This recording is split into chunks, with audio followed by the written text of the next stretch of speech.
হয়নি আপনি আমার মোবাইল ফেলালেন কেন? ডিসপ্লেটা তো মনে ভেঙে গেছে। যেমন ঘুষাবার চোখের মধ্যে তোর ডিসপ্লে নষ্ট হয়ে যাবে। কি শুরু করছো তোমরা? এই চিনেন আপনি আমারে? হ্যাঁ চিনেন? আমি কিন্তু সরলের পোলা, এক নামে চিনে সবাই। তারপর এক তুড়ি দেবো। কেউ তুরি দেওয়ানোর আগে আমি আমার কাম সেরে বলাই। আর একটা উল্টা পাল্টা কথা ওই লাভ দিবে না, নেটওয়ার্কের বাইরে বলাই তুমি তোরে। লাইভ করে না। হ্যাঁ? এই, তুমি আর এই ব্যাপার পারলা কেন? কি হলো, হাসতেছো কেন? বউ, সে আমার রিস্তে কি হয়? কেন বিয়াই? তা আমি যদি আমার বিয়ের লোকে দুষ্টামি করতে না পারি, ইয়ার কি করতে না পারি, তাহলে কইয়া দেন আমি যাই গা। তুমি না আই নাও পারো। বাবা রে বাবা, বিয়াই কিছু মনে করেন না, এরকম আটকা আটকা দুষ্টামি করতেই থাকে সারাদিন। জসিম ভাই, ইয়ার কিটা বুঝন লাগবো বুঝি না, এমন ডরাই। ইয়ার কি বুঝবেন না? পয়লা যখন দেখা হইলো তখনই তো কইছিলাম যে ইয়ার কি টিয়ার কি না হইলে আমার ভাল লাগে না। ইয়ার কি করেন? তোর মেয়ের আইব, ইয়ার কিটা আইব। ইয়ার কি বুঝবে না?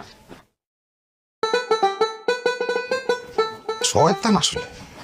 আচ্ছা বুঝছি, এখন মন খারাপ করিস না। আয় যান দেই যান, মোবাইলটা তুলে নিয়ে যান।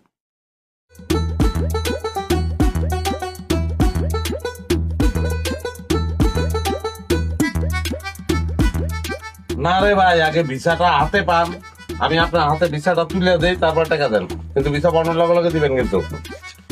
হ্যাঁ। কি দরকার? আচ্ছা আচ্ছা ঠিক আছে, কালকে আমার অ্যাকাউন্টে 6 লাখ টাকা দিন।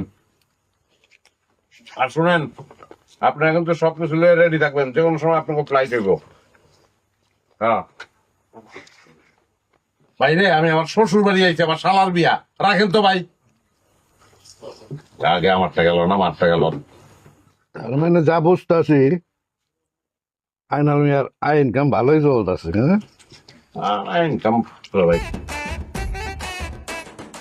আরো ভাই বরযাত্রী কজন রে? বরযাত্রীগুলা ভাই এই গ্রামের লোকজন মিলে 60 জনের কথা কইছি। তুই কি বলি তুই? হ্যাঁ, 60 জন বরযাত্রী হইলে এই বাড়ির মানুষ থাকবো? এরকম কথা বলি তুই? বরযাত্রী হইতে হবে কম করে হলে 300 জন। এত মানুষ সবাই বুক করি। এটা তো কথা বলি, আপনি লাগলে ভাড়া করবো?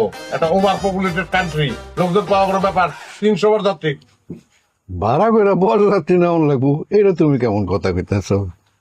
সমস্যা কি দুলা ভাই? নিতে হইব তো, এইবারের মানুষজনটা রাখবো না।